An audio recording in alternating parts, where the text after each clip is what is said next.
Hi, this How to 1 Minute will show you how to pin someone on Snapchat. Follow these easy steps to easily pin someone on your Snapchat chat section. So as you can see here, I pinned this chat. Let's pin another chat. I'm going to searching for an account. Now tap and hold on the Snapchat account to pin.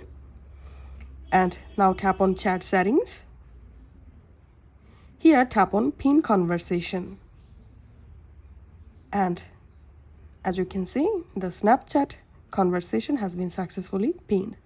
That's how you will be able to pin